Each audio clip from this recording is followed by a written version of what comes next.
Bismillahirrahmanirrahim. Assalamualaikum warahmatullahi wabarakatuh. Perkenalkan, nama saya Ridwan Cihpo dan teman saya Lutfi Nabilah. Kami dari kelompok 12 akan menjelaskan materi tentang peranan filsafat ilmu. Baik, di sini saya akan menjelaskan materi tentang logika.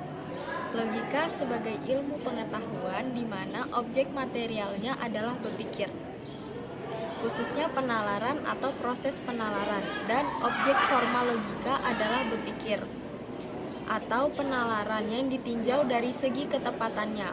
Penalaran adalah proses pemikiran manusia yang berusaha tiba pada pernyataan baru yang merupakan kelanjutan runtut dari pernyataan lain yang telah diketahui premis yang nanti akan diturunkan kesimpulannya.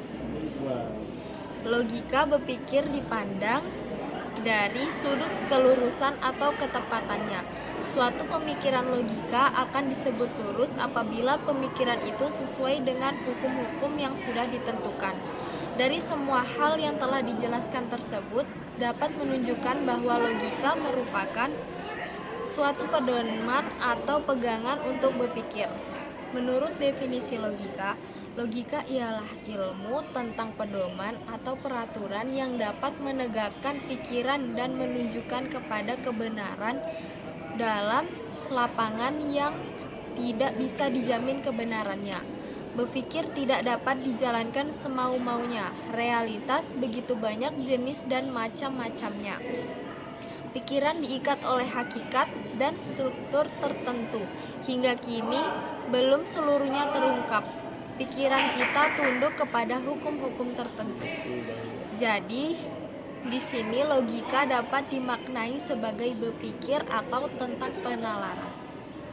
filsafat pendidikan dalam pemecahan masalah pendidikan. Filsafat pendidikan memiliki peranan. Filsafat pendidikan dalam pemecahan masalah pendidikan. Filsafat pendidikan memiliki peranan yang amat penting dalam sistem pendidikan kerana filsafat merupakan memberi arah dan pedoman dasar bagi usaha-usaha perbaikan, meningkatkan kemajuan dan landasan kokoh bagi tegaknya sistem pendidikan. Peranan filsafat pendidikan, termasuk juga filsafat pendidikan juga mempunyai fungsi untuk memberikan petunjuk dalam pengembangan teori-teori pendidikan menjadi ilmu pendidikan atau suatu menghasilkan dan menimbulkan bentuk-bentuk dan gejala-gejala kependidikan yang tertentu pula. Hal ini adalah data-data kependidikan yang ada dalam suatu masyarakat tertentu. Tujuan filsafat pendidikan memberikan inspirasi bagaimana mengorganisasikan proses pembelajaran yang ideal. Teori pendidikan bertujuan menghasilkan pemikiran tentang kebijakan dan prinsip-prinsip pendidikan yang didasari oleh filsafat pendidikan. Praktis pendidikan atau pros pendidikan. Praktis pendidikan guna mencapai tujuan pendidikan dengan menggunakan rambu-rambu dari teori-teori pendidikan. Peranan filsafat pendidikan memberikan inspirasi, yakni menyatakan tujuan pendidikan negara bagi masyarakat memberikan aras yang jelas dan tepat dengan mengajukan pertanyaan tentang seorang guru menguasai konsep-konsep yang akan dikaji serta pedagogi atau ilmu dan seni mengajar materi subjek terkali agar tidak terjadi salah konsep atau miskonsepsi pada diri peserta didik. Baik, saya akan menjelas materi tanggung dan jawab moral keilmuan. Jadi arti tanggungjawab keilmuan telah meletakkan bagai prinsip dasar dalam hal memahami tanggungjawab, pengetahuan dan keilmuan. Istilah tanggungjawab secara etimologis menunjuk pada dua sikap dasar ilmu dan ilmuwan, yaitu tanggung dan jawab ilmu dan ilmuwan, termasuk lembaga keilmuan maupun masalah-masalah yang tidak disebabkan olehnya. Tanggungjawab mengandung makna penyebab dalam arti bertanggungjawab atas tanggung jawab dalam arti demikian berarti apa yang harus ditanggung. Sebab yang menyebabkan dapat diminta pertanggungjawabnya.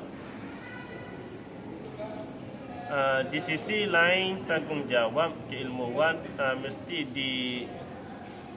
didasarkan pada keputusan bebas manusia, sehingga mulai tanggungjawab keilmuan maka ilmu dan ilmuwan, manusia serta masyarakat diberikan sebuah. Di sisi lain, tanggungjawab keilmuan mesti didasarkan pada keputusan bebas manusia, sehingga mulai tanggungjawab keilmuan maka ilmu dan ilmuwan, manusia serta masyarakat dibebaskan atau dijernihkan diri emosional, sikap dendam, buruk sangka dan berbagai sikap irasional. Konsekuensinya, tanggungjawab keilmuan harus terus mengalir dari dalam lautan luas tindakan manusia yang bertanggung jawab. Tanggung jawab keilmuan menyangkut baik masa lalu, masa kini maupun masa depan. Alasannya karena penanganan ilmu atas realitas selalu cenderung berat sebelah. Tersebut telah banyak berpengaruh terhadap gangguan keseimbangan kosmos. Arti membasmian kimiawi dari hamba tanaman, sistem tertanam sosial dan keseimbangan sosial. Arti ilmu lah yang telah mengemukakan bahawa tatanan alam dan masyarakat harus diubah dan dikembangkan, maka ilmu pula lah yang bertanggungjawab menjaganya. Okey.